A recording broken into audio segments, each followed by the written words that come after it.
Hi, everyone. This is Derek Beckwith from DemandScience. I'm very pleased to welcome you to episode 2 of our Supercharge Your Channel Marketing video series. We're here with Jason Carriere, our guru of channel marketing, to help you. He's our senior director of channel to our clients, customers, and the world, and is here to again offer his thoughts and tips for how you can maximize your channel program. And today we'll be talking about the art and importance of effective communications for tech vendors as they're building and strengthening their channel partner programs. So that being said, Jason, welcome. Thank you very much for being here today. Thank you, Derek. Looking forward to this conversation. I'd just also like to welcome our audience as well.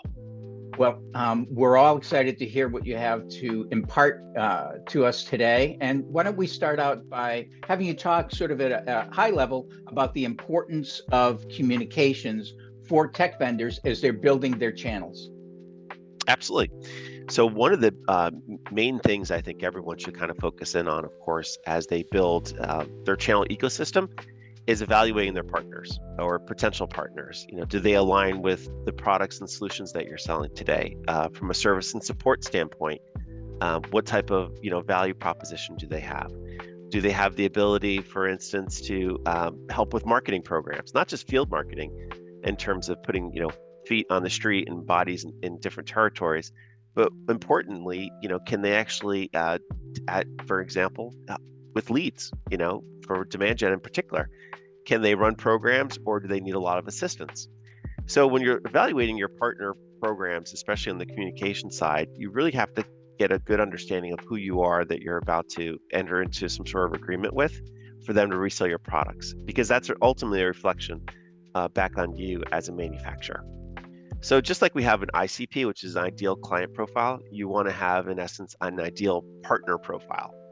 So determine first and foremost what it is that you're trying to accomplish. And the way I would suggest to do this is always start with the end in mind. So what is the specific end that you want to have occur? Is it increased sales? Is it increased services sales of some type? Whatever the case might be. And maybe it's perhaps just growing a specific region or division of your business in particular. But you also want to use tools that you have today, your CRM. What sort of information do you have about these partners? How could you potentially leverage, public sources of information? How can you talk to manufacturers, other manufacturers that are complementary to what you do today? What sort of experiences do they have in the marketplace with a specific type of partner or partners? And then, of course, industry networks and associations. That's really key as well. So how do you use social channels today to evaluate more or less around what it is in particular that you think is the highest driving value proposition for a specific territory and a specific set of partners? And what would you then utilize as far as from like a TAM analysis? So a total addressable market, for instance, within that specific space. So there's lots of tools that you could use. And then, of course, the ultimate tool to use is just word of mouth. What sort of word of mouth would you have as far as being able to get direct feedback? And ultimately, it's a combination of different approaches that will yield the best information as far as that you can gather, and then make an intelligent decision about in terms of what type of partnership that you want to enter into. And keep in mind too, just because you have a partner in a specific region or a territory, as an example, it doesn't mean that all partners necessarily are built the same. And you have to sometimes enter into a relationship from a B2B standpoint to actually get some evaluation criteria as well. So you vetted your partners, you figured out who you want to invite and build and things of that nature. So what are effective sort of overarching effective communication strategies to look at deploying as you're developing these relationships? Well, one of the big ones is leveraging and utilizing regular cadences. So cadences such as, whether it's a webinar, for instance, or a series of different events. Sometimes it's a roadshow where you can travel with individuals to different partners or territories and meet with individuals either one-to-one or one-to-many, as an example. And that's been significant as far as what I've seen is actually getting out in the field itself. But keep in mind too, your channel partner or channel marketing team might be, maybe only 4 to 6 people, and you might literally have 1,000 or 2,000 partners to support just within one region. So that's where you have to look at things like digital in terms of how do you engage with these partners around social channels, around different media. And then from a digital perspective, how do you drive traffic to partner portals, as an example? How do you give them really clean, concise, and clear information around what the value proposition of your product is and how it compares to your competitors, or how is it complementary to other products in the marketplace? And that's where you can utilize partners like DemandScience, where we have repositories of data, of information to help our manufacturers communicate more clearly with their partners, because we have the data, the insights, and the account records around being able to develop this practice. I see. It's interesting because we have two different things here. I think, we're talking about building Yep. a channel program and being able to help scale it, which is, a monumental task. But it's very important because, tech vendors, we said this in episode 1, tech vendors quite often rely on, 50% of revenue coming through the channel. So Or being more. able to establish, or more, to being able to establish an effective program to reach out and stay in contact is very important so that you can scale it and keep everyone informed. But the other part of it is your goal is to develop lasting relationships. So what are some of the things, rather than just igniting and getting a channel partner program going, what are the elements of what you can do communication-wise to develop those lasting relationships? Well, I think that comes, once again, from a scale standpoint. The only way you can really do it is digitally. And the digital piece of this is really important. I've seen many good newsletters. I've seen many good, series of webinars or interactive engagement type of programs. There's certifications around different technologies that partners are seeking today for their salespeople in particular. But ultimately, it comes down to relationships. And so what you want to be able to do is sort of communicate in such a way that sort of the cultural norms around who it is that you are as a manufacturer, as an example, that they shine through. That you always lead with, sort of the heart of the organization, the empathy, the ability to be encouraging, as an example. So those are more qualitative, for sure.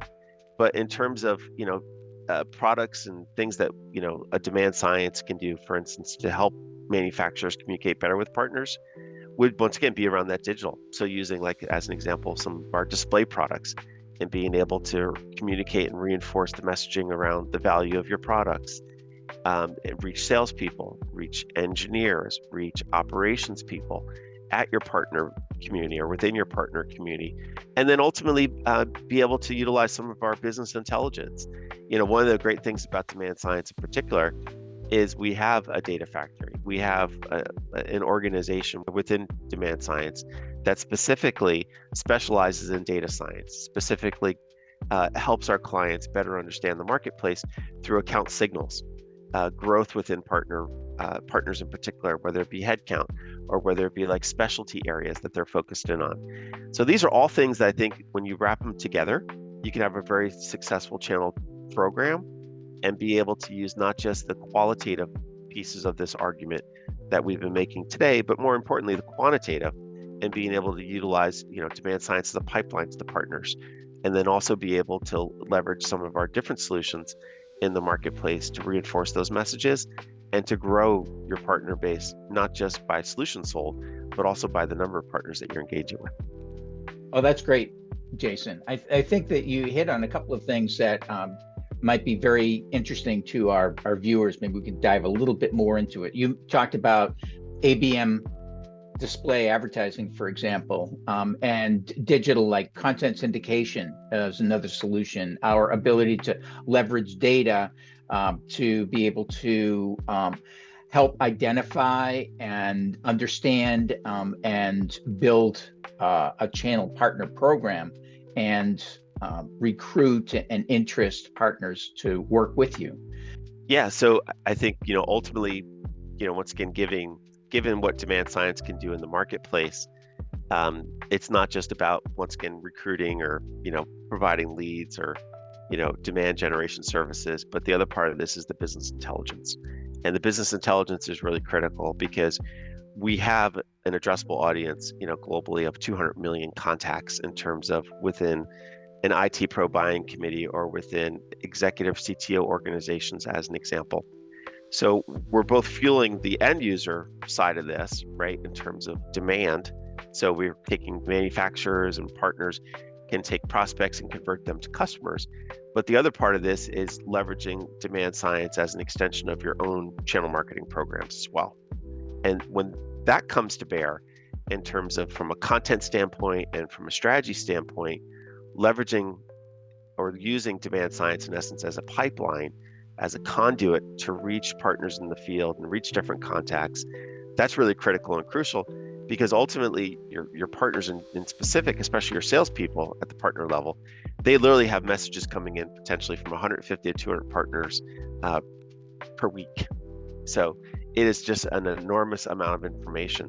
So once again, having a really good sort of addressable market, being able to use business intelligence, being able to use some of the things that we've developed here at Demand Science to better thread the needle around not just being able to drive demand in terms of at the end user level, but also then drive it through the partner in terms of what the value that is that you provide as a manufacturer and how you can relate to them through demand science programs.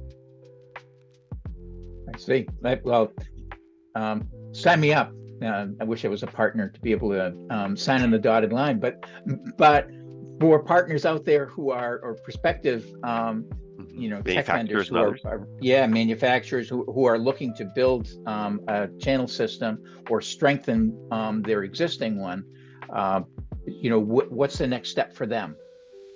So pretty easy in terms, at least for them. All you have to do is reach out to me, in particular on LinkedIn, or you could get my contact information here from the video series as well. But I answer emails and messages rather every day on LinkedIn. So I'm happy to engage with you as well. Would love to learn more about what it is that you're doing, what your priorities are, and then how specifically we can bring demand science programs and solutions to meet your needs today, but also more importantly, take a look out for the next 3 years. What does your strategy look like? How are you going to grow? What tools do you have in place today to do so in terms of from a communication and motivation standpoint? And then what can demand science do to help you add sort of the scientific portion of that equation as well? Great. And I think if you look at the bottom of the screen right now, you'll see Jason's contact information. And you can also visit DemandScience.com. We have a full landing page with information about how we can help channel marketers, and we can put together meetings, etc., to help you and hopefully help you explode your program in all the best ways. Sounds great. So looking forward to it. And we'll see you on episode number 3 coming up after everyone's had a chance to digest what our discussion was today. Thank you very much, Jason. Appreciate it.